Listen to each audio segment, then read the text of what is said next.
Okay, welcome everyone to the Turkish Philanthropy Fund's Voices of Partners. This is our monthly chat that we do with the partners that we collaborate with at TPF here. And this month we are very fortunate enough to talk to Rana Kotan, who is the Secretary General of the Türkiye Üçüncü Sektör Vakfı, which is the Third Sector Foundation of Turkey, and she joins us from Istanbul. Hello, Rana. Hi, Elmira. It's a pleasure to be here. We're so happy to have you here. TUSEV has been a very integral partner with TPF for a very long time. Could you just tell us a little bit about what TUSEV is? I think when people hear something like third sector, it provokes a lot of questions. So maybe if you can just give us a little bit of background on what that is. Sure. TUSEV was founded 27 years ago, so we're almost 3 decades old. It was established by leading foundations in Turkey, but also individuals, in order to fulfill a specific purpose, which was at that time necessary but kind of missing, namely to strengthen the infrastructure of civil society in legal, financial, and operational aspects. And we have this overarching goal of achieving a stronger civil society, which is more participatory, more credible, more reputable. And of course, it's not easy to reach this goal. In order to have that, we need to create a more enabling environment, and TUSEV works for that. And by enabling environment, I mean a few things, and these are also our main working areas. The first one is about legal reform.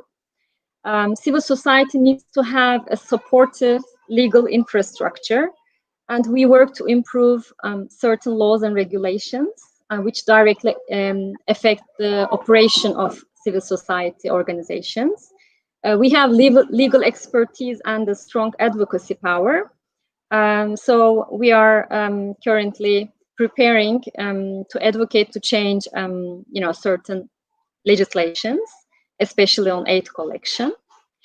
The second pillar is about financial resources and giving. So TUSEV has this role of inspiring and motivating people to give more strategically. We actually work to increase all types of giving in the country, but we are particularly focused on increasing individual giving to civil society organizations. We conduct an individual giving and philanthropy research every 3 years in order to analyze the giving behavior of Turkish people and to track the changes over time.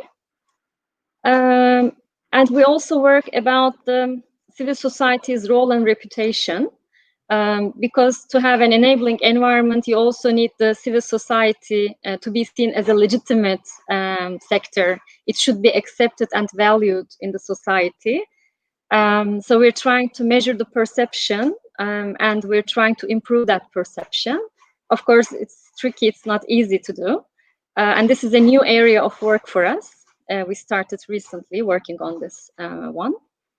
And the last one is about research and know-how sharing. Civil society should be well equipped with know-how and knowledge to make a meaningful contribution to social development. So we conduct research, we publish reports, we write policy papers, etc. Now, this is the tangible part of our work, and we have solid, objective, and measurable targets in each of these areas. These targets were set by our board. I'm sure Erdal will talk more about this shortly.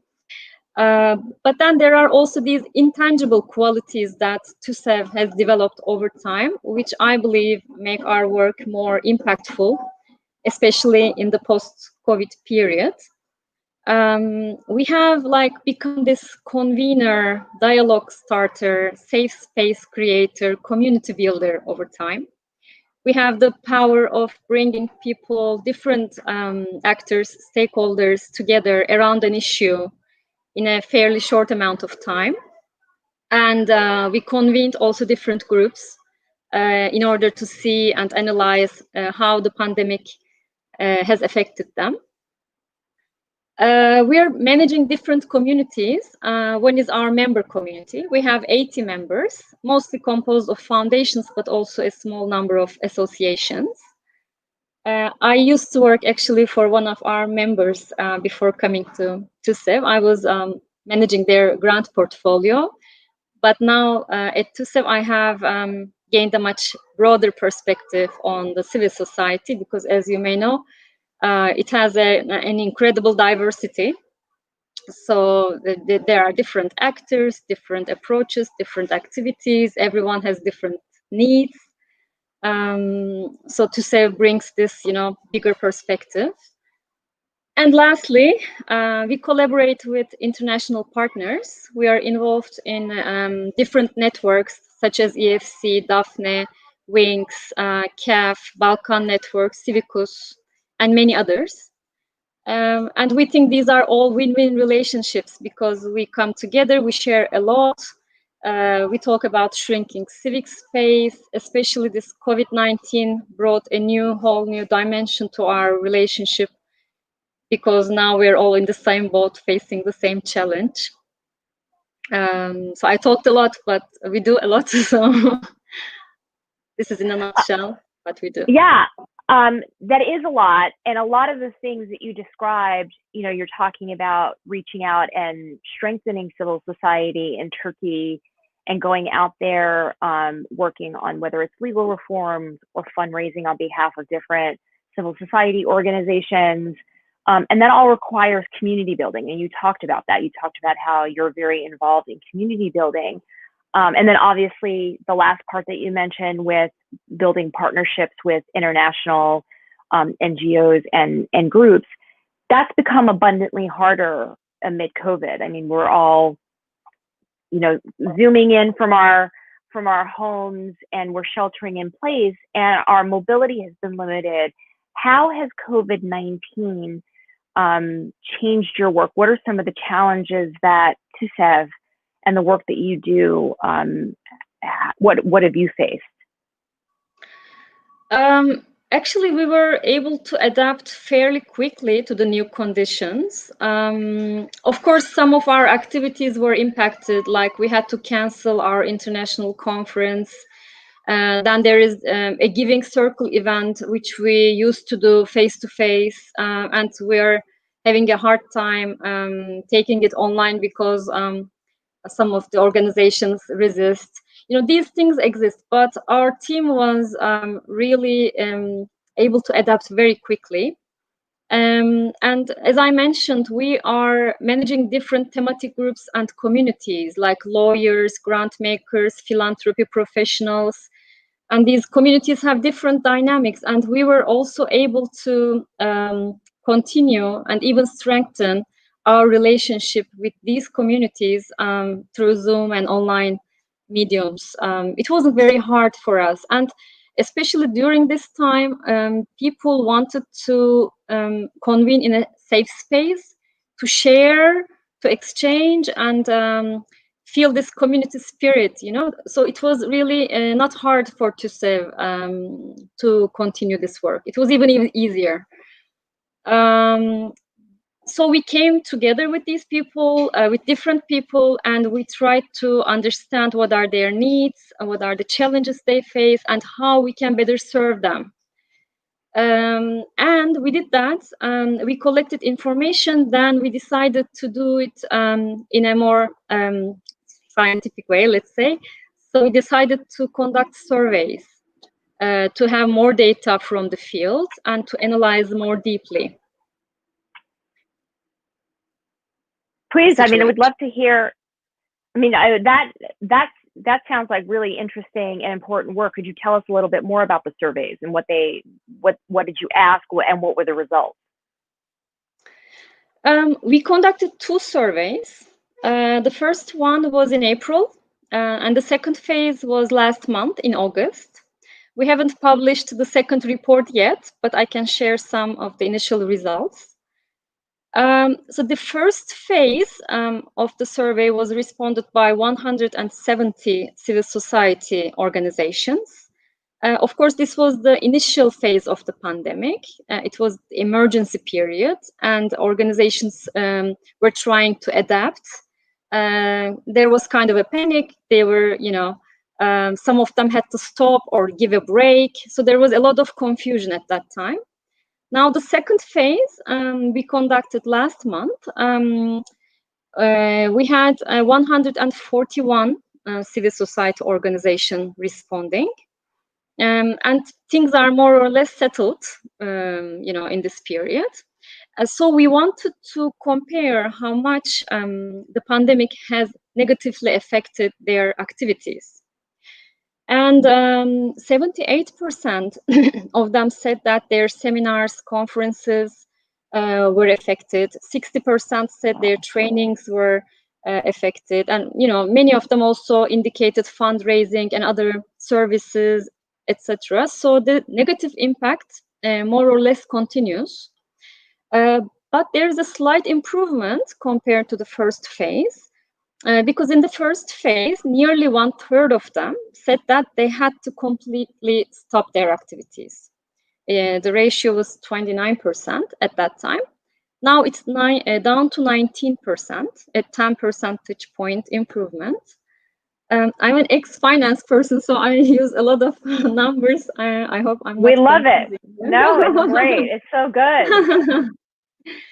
Yeah, I mean, there is a 10 percentage point improvement in the percentage of people who said that they had to stop completely, but still this 19% is very high compared to the global average. Because there are several surveys conducted. I looked at the Charities Aid Foundation global survey, which captures 93 countries. And in that survey, the full stop ratio was 7.5%. So compared to this, we are still, in a worse position, let's say.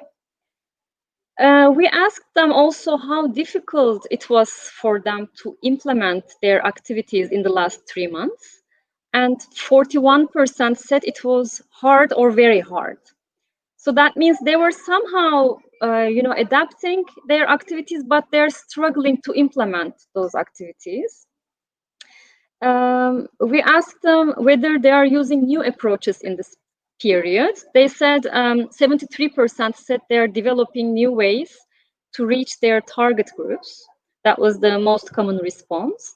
But they also talked about forming collaborations, seeking new funds, improving digital infrastructure, and other methods.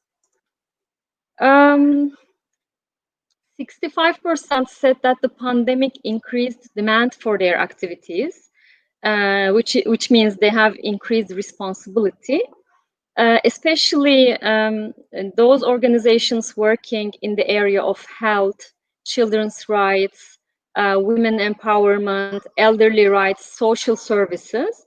Those organizations indicated a higher level of increased demand for their services.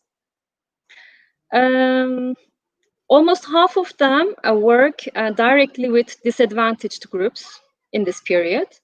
And those organizations have some distinct results according to our survey.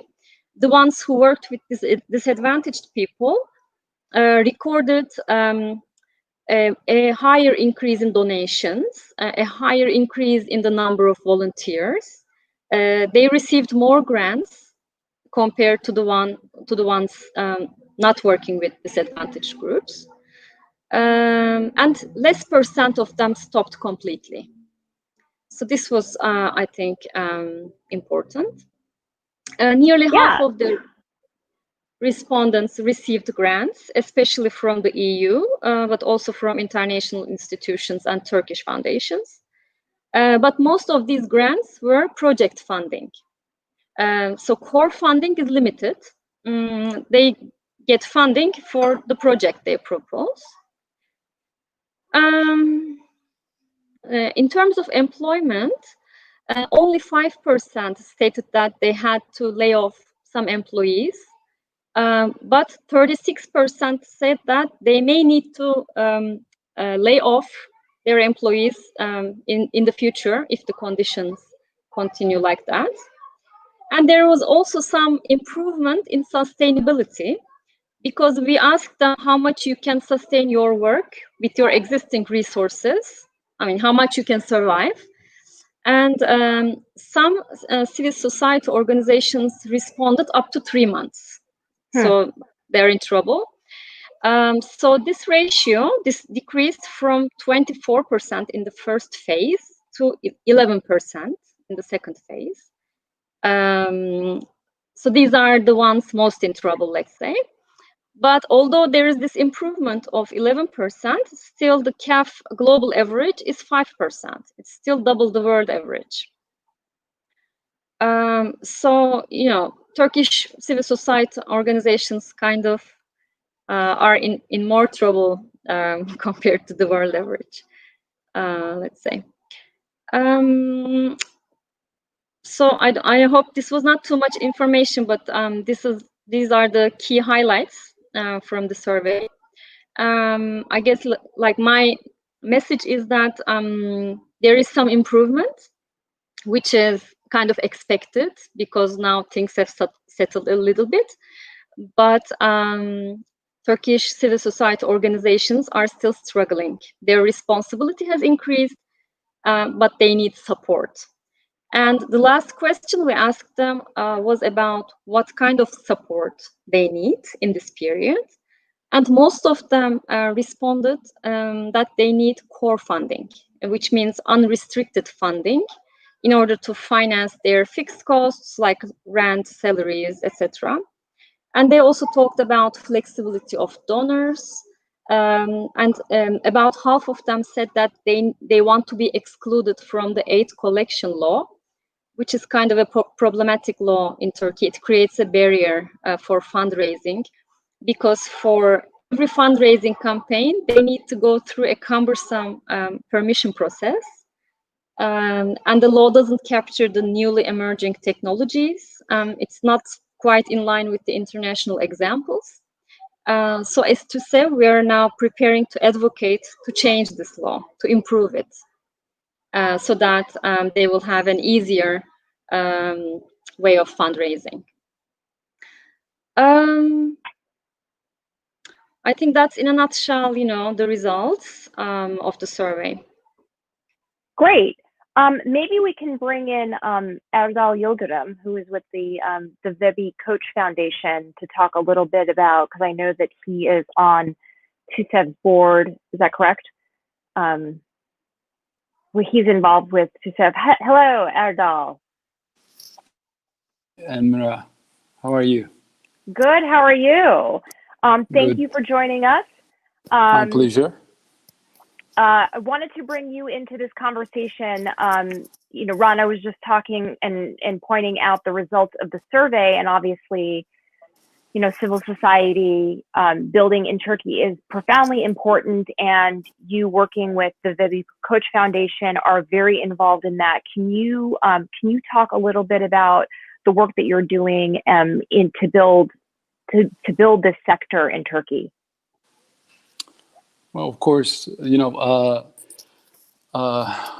we as the VEBI Coach Foundation was one of the founders of TUSEV because of the fact that our founder and almost all the members of the founding family are very involved in third sector, and they deeply believe in the significance of the civil society organizations and the third sector in the development of a country like Turkey. So we are very proud to be a supporter of TUSEV from day one. Because of this connection, there was always a member representing the VEBI Coach Foundation and the Coach family at TUSEV board. And I joined the board, if I remember correctly, a couple of years ago. And I'm very happy to be serving on the board. I've been working in nonprofit organizations in Turkey as a professional manager almost for 30 years. And my main area of expertise and interest is governance and boards. So listening to Rana, as she was stating the the goals of TUSEV, which we recently described or designed as part of our new work with the policy governance methodology, was very inspiring, I should say, and made me very, very happy. Because organizations like TUSEV should definitely have very clear and focused goals. And what Rana was stating, I'm sure, sounded very focused and very clear. Turkey is a country, is an interesting country in many respects. I should say, because we have this very rich and deep tradition of nonprofit organizations and foundations. But on the other hand, we have a very controversial modern history where the tension between the civil society organizations and the government and the other departments of the state was not necessarily very good for some periods of time. And in this respect, an organization like TUSEV is doing a very significant work in order to bring all the stakeholders from the civil society, from the private sector as funders, and also from the state in order to develop a healthy and promising civil society. And I'm very happy to be a part of it. Great. Can you also just talk maybe just a little bit about, how you've been dealing with the Vebi Koç Foundation, dealing with COVID? I mean, I think that talking about the civil society and the third sector in Turkey, and I think it's always had a struggle, but certainly it's been a challenge since the beginning of the year. Mm-hmm. Well, I don't know how much you know about the Vebi Koç Foundation, but many, including ours, many of the large foundations in Turkey are mostly operating foundations. We have only a very few purely grant-making large foundations. In fact, we don't have any, Rana, please correct me if I'm wrong, but we don't have any large purely grant-making foundations. So when we were hit by the pandemic as a mostly operating foundation, running hospitals and schools and the university and cultural institutions, inevitably the first priority is to control the damage caused by the pandemic in our own institutions. But at the same time, we try to continue our activities supporting other organizations, small or large. We are giving thousands of scholarships to students who are in need of financial support. And most of those students were more seriously hit by the pandemic as a result of their existing socio-cultural and economical conditions. So we try to do more than supporting them financially, help them if needed, one by one and individually. So I should say that I'm proud of my team who really spend hours and days. Oops, I can see you. Can you see me? No, you went dark. I'm sorry. No, that's okay. It's the world of technology and Zoom and all of these technologies. Yeah, I'm sorry.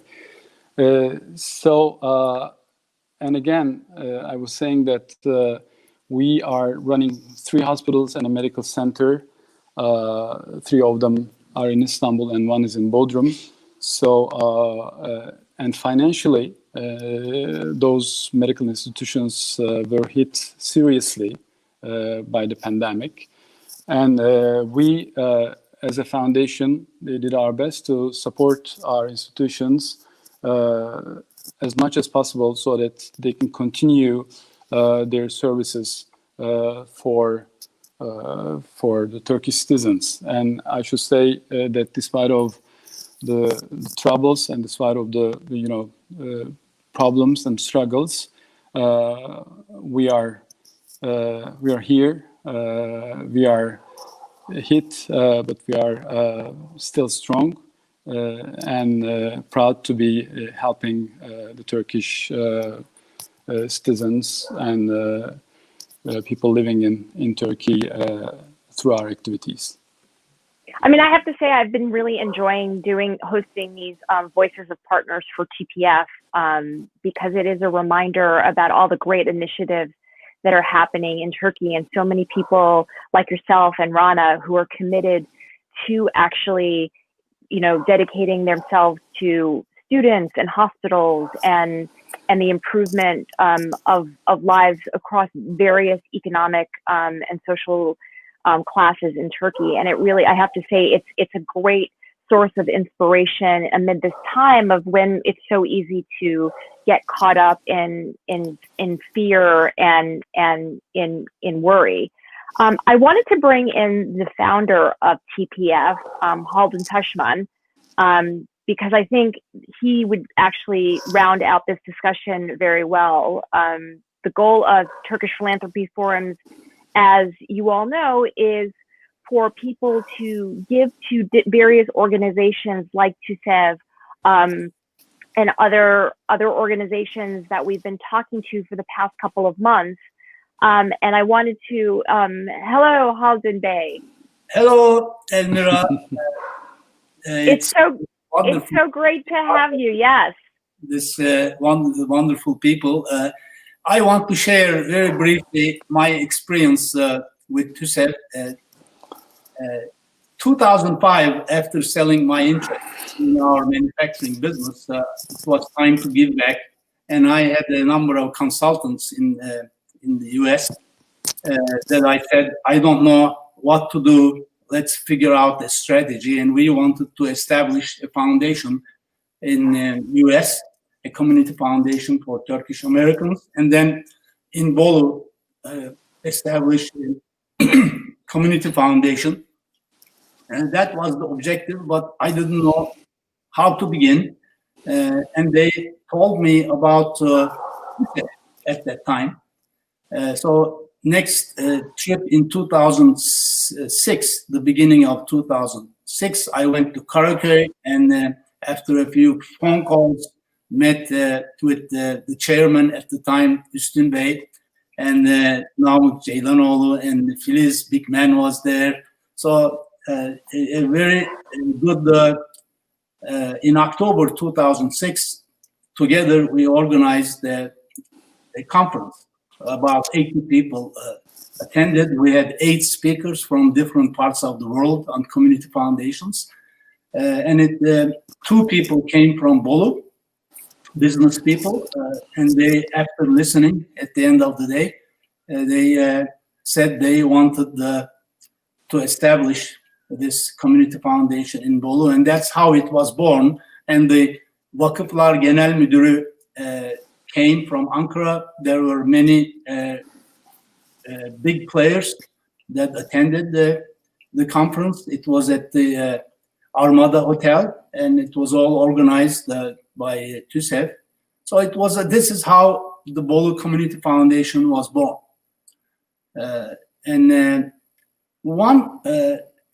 After TPF was established early, we had an architect, Nick Porcaro, and his wife Ayşe Hanım. They wanted to build a school, but they didn't know where, they didn't know how, they didn't have any funds to begin with. And we said, yes, we can help. Let's go and talk to TUSEV. So in Istanbul, we had a meeting, and then they went and talked to Türk Eğitim Vakfı. Türk Eğitim Vakfı at the time said, oh, you don't have any funds yet. You are going to do fundraising. Why don't you come back after you get your funds together? And that was a big blow. So General Secretary of TUSEV at the time, Namık Bey, wrote a letter to the board of Türk Eğitim Vakfı, Turkish Education Foundation, and they changed their position as a result of credibility that came from TUSEV. So they were able to get introduced to Ibrahim and what's Ibrahim's last name? I think the Toplum Gönüllüleri Vakfı and others, he's a well-known... Ibrahim Betil. Betil, huh? Yes, I forgot. He's a friend of mine. But lately I'm forgetting a few things. So they ended up building a very nice school in Adapazarı in Çaykışla. And if it wasn't for that introduction and help of TUSEV, that wouldn't have happened. So the role of TUSEV, I think it's so integral and so necessary in Turkey that I have also seen a part of TUSEV. People were trained over the last 15 years that I know. They worked and they established something else on their own. Zeynep Meydanoğlu, Filiz, and I think a few other people did their training at ASU. So, I mean, at TUSEV, there is a function, there is a benefit of training talent. It's almost like a school that I see the benefit of TUSEV. As soon as we established the Turkish Philanthropy funds in New York, we joined Council of Foundations in Washington, D.C., and the advocacy part of the role of an umbrella organization like Council of Foundations or like TUSEV is so important. And I think more work needs to be done in that area because Bolu Community Foundation still doesn't have a tax exemption. And this advocacy is very, very important. I know it's a role. It's not easy with the position of the governments and everything else.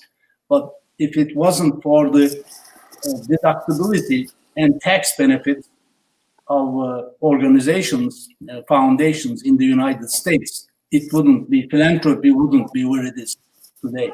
So I think there is a huge need that you're working on, TUSEV is working on, and I think that will continue with the tax reform that took place after Trump came to power.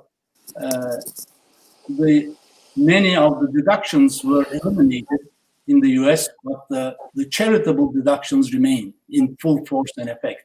It is so central to philanthropy.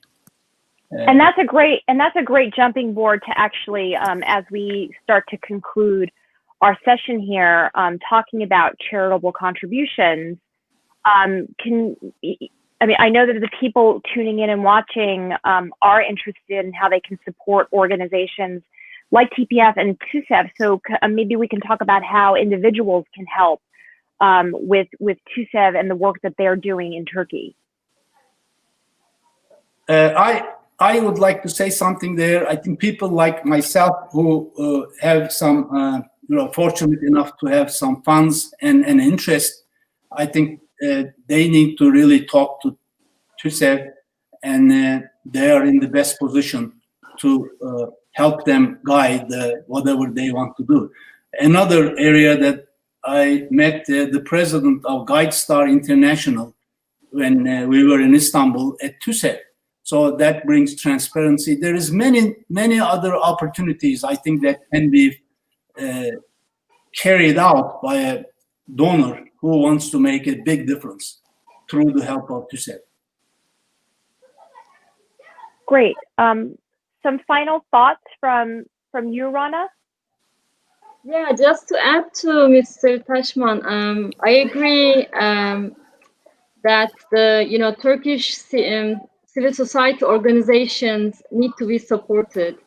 And they are doing an incredible work in this recovery period. Some of them work with vulnerable groups, some of them provide services, they do advocacy, they engage in humanitarian aid, and they do lots of other things. but they need support during this period. So what individuals can do is donating to Turkish civil society organizations. It would, add a huge value during this period. And I also agree that TUSEV is like a school. I've seen many professional people working, having worked at TUSEV and now joining other institutions, having leadership positions. So I hope this will continue under my leadership too. Well, we know it will be. Thank you so much for all the work that you do, Rana. It's so profoundly important. Erdal? Yes, I just want to thank everyone, Haldun Bey and Rana. We are very happy as the TUSEV board to have Rana on board. And we believe that the TUSEV's future TUSEV is really a very significant organization for Turkey, and it will be even more successful in the near future. Haldun Bey, thanks because you really set a great example for Turks living in the United States or living in Turkey. I happen to have written 2 books. I'm writing my 3rd book on nonprofit organizations and governance, and in my 2nd book, I was more than happy to include Bolu Community Foundation as a case study, because what Haldun Bey has done with the help of TUSEV, but with his, his will and his funds, was a great example of what an individual can achieve on his own or on her own. So thank you. I'm very happy to be a part of this brief discussion, and I'll be more than happy to help anyone who is interested in helping any kind of civil society organizations in Turkey. Well, I thank all of you for spending some of your afternoon, some of your evening with me and with the Voices of Partners at the Turkish Philanthropy Funds. For those of you tuning in, these are monthly discussions that we have with civil society organizations or different foundations working in different sectors in Turkey. So I hope that you'll follow us on various social media, on Facebook, Instagram, and on Twitter. And we'll be back with another TPF partner in October. And we look forward to talking to you then. Thanks so much, everyone. Bye.